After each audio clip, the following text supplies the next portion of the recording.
मारे सत्य गुरु दे रहे लारे, सत्य नाम सुमर मन में लारे, मारे साहिब दे रहे।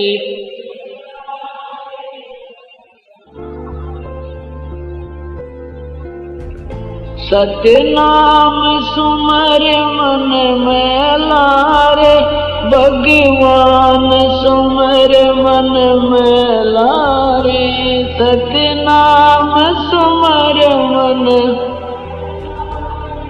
भगवान सुमर मन में लारे, मारे साहिब दे रहे।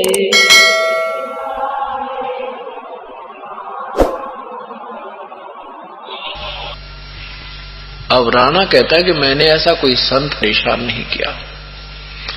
भवन ने कहा कि क्यों नहीं किया आपने?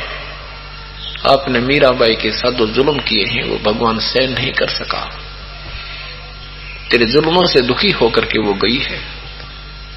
तो उन्होंने ये भी बताया था, भविष्य उन जंतर मंत्र देखने वालों ने, पामिष्टों ने और बताने वालों ने, कारण बताने वालों ने, कि वही संत वापस आए तेरा राज ठीक रहे, नहीं तो ये जुल्म होता ही रहेगा।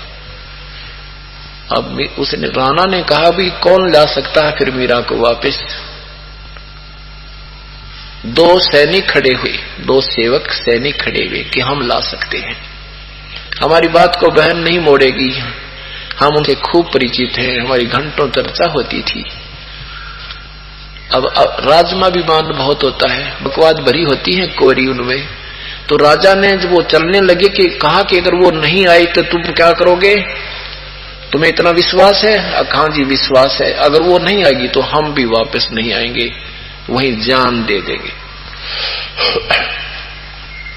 अगर वो हमें मिल गई तो हम वापस नहीं आएंगे, लेकर ही आएंगे, खाली नहीं आएंगे।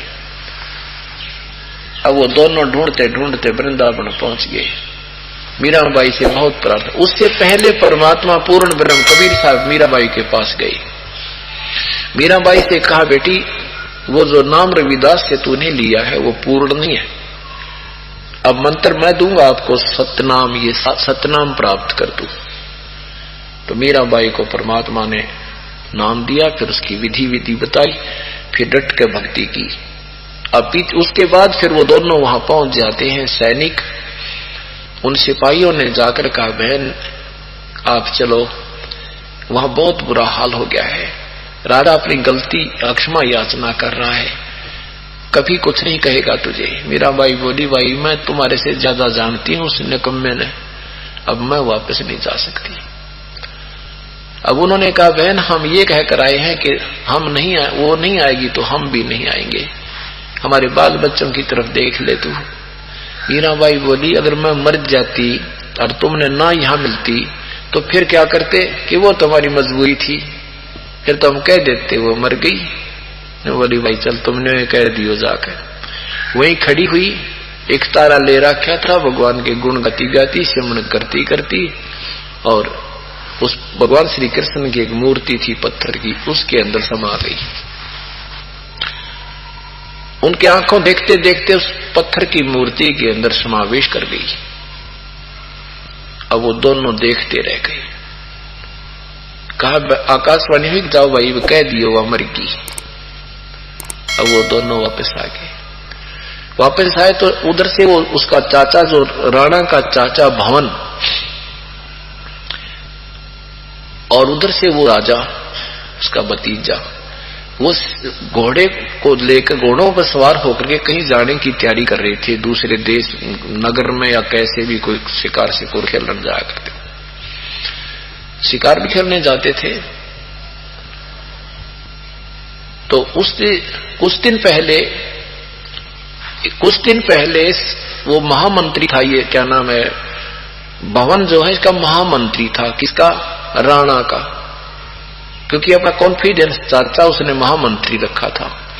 और एक बार वो राणा के साथ भवन, उनका महामंत्री, तो उसने गर्भवती मृगिणी को काट दिया था। गर्भवती मृगिणी उसकी तलवार से शिकार कर दी थी। और वो तड़प तड़प कर माँ बेटा दोनों मर गए थे। उस दिन के बाद वो मीराबाई से आकर उसने बताया कि बेटी आज मेरे से ये गलती होगी। मीराबाई ने कहा चाचा तेरे जुल्म कर दिया, आप भक्त नहीं बन सकते, आप भक्ति नहीं कर सकते, ऐसे नरसंहार करते हो। आपके बच्चे ने, आपकी पत्री ने कोई काटे गर्भवती को, कैसा दुख हो। उसके बाद वो भवन भगत बन गया था और मीराबाई का हर संकेत समझने लग गया था। और मीराबाई ने उसको भी कबीर परमात्मा से वहां उपदेश दिला दिया था, तो वहां वो भक्ति कर रहा था। उसके बाद उसने क्या किया कि राजा के साथ नहीं जाऊंगा तो ये नाराज होगा, तो भवन ने अपनी तलवार काट की बनवा के और म्यान में फिट कर ली थी कि आगे से मान ले इसके साथ जाना भी पड़ जाएगा तो कोई शिकार करना भी पड़ गया तो उसने लकड़ी की मार मूर दूंगा, बेहोश हो जाएगी, नौराजी हो जाएगा, शिकार खेल लिया और हिंसा ना होगी, फिर ठीक हो जाएगी।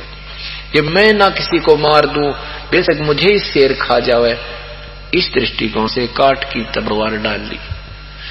एक दिन उनके दूसरे मंत्रियों को पता लग गया कि भवन तो काट की तलवार रखता है, लकड़ी की। अब उन तुगलखोर व्यक्तियों ने राजा से कहा, राजा ये आपका चाचा आपका दुश्मन है, ये तो लकड़ी की तलवार रखता है, आपको कभी मरवा देगा वहां पर। अब राजा को विश्वास नहीं हो रहा, भी नो सीधा कहूं कैसे अपने चाचा को, और भाई निकाल तेरी तलवार चेक करूंगा, कभी नहीं करी थी चेक उसने, अविश्वास नहीं किया था। फिर उन कईयों ने कहा, एक ने कहा, दो ने कहा, चार ने कहा, तो चक्कर दिमाग घूम गया राणा का। उसने कहा भाई ठीक है, आदेश दे दिया कि सभी मंत्री महामंत्री अपने अपने हथियार लेकर के लाइन में खड़े हो जाओ, सब किया चेकिंग करूंगा। अगले दिन उन्होंने आदेश दे दिया। अब हो गए खड़े सारे, भवन भी खड़ा हो गया, सबकी तलवार देखता हुआ आ रहा है, सबकी तलवार देखता हुआ आ रहा है। अब ज्यों ही भवन ने सोची आज त्या नौकरी गई, अरियो ने कमा के रखे सजा दे देगा। राजा का दिमाग बहुत खराब होता था, लेकर के याद अपने परम पिता को, और ऐसे वह तलवार निकाल दी, ले जो देखी होगी देख ले, ये है मेरे। जो ही तलवार निकाली तो इतनी स्टेनलेस स्टील की होगी जो कर बिजली चमका करे, इतनी चमक हुई इसकी तलवार में, और काट की नहीं रही। बोलो सतगुरुदेव की जय। अब सारा सभा स्तब्ध रहेगी कि लकड़ी की हमने 2 मिनट पहले देखी इसकी खोल के, और ये कैसे स्टील की बनी। ऐसे भी चमत्कार उस भवन को हो चुके थे, पूरा दृढ़ विश्वास हो गया। उसके बाद भाई भगवान न पड़ा ही तो। अब उधर से वो सैनिक आए उस दिन, जिस दिन मीराबाई से वो मिलकर वापस आए। मीराबाई संसार में नहीं रही।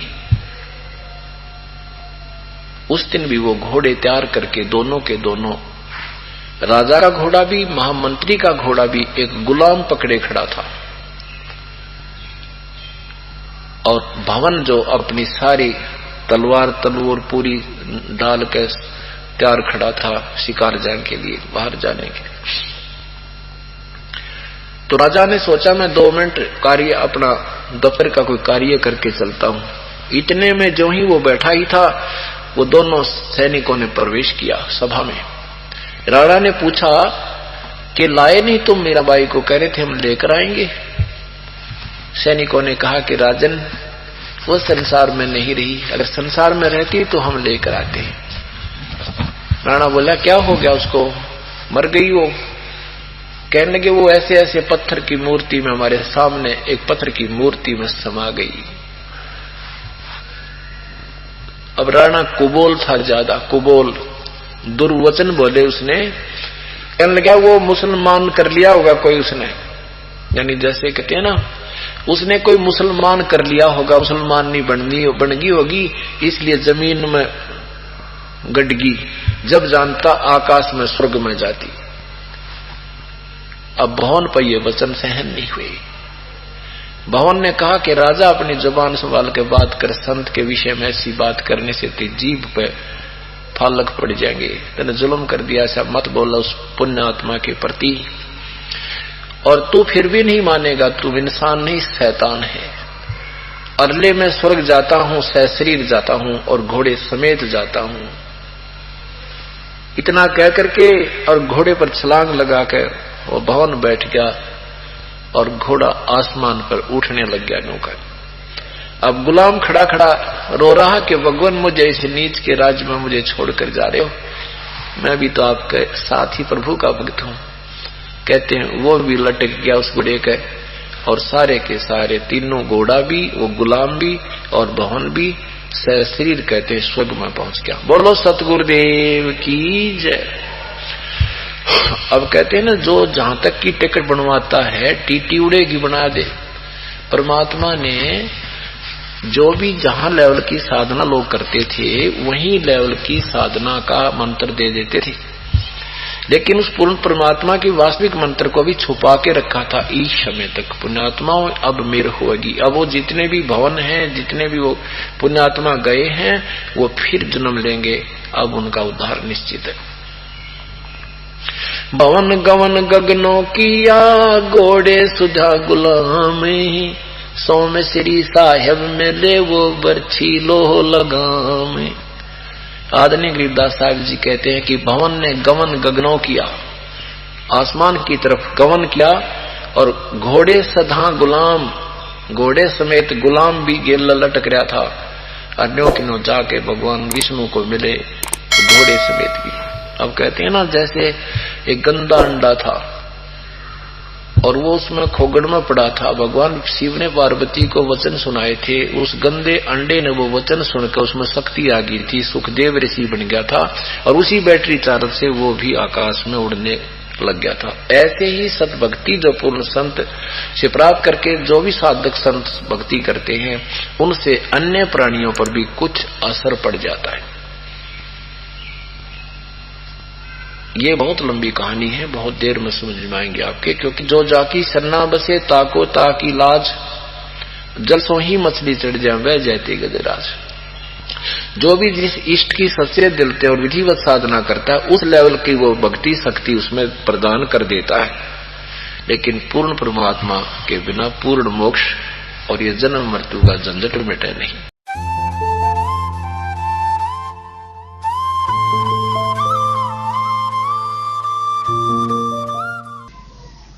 देखो रे लोगो भूल भोलैया का तमाशा, देखो रे लोगो भूल भोलैया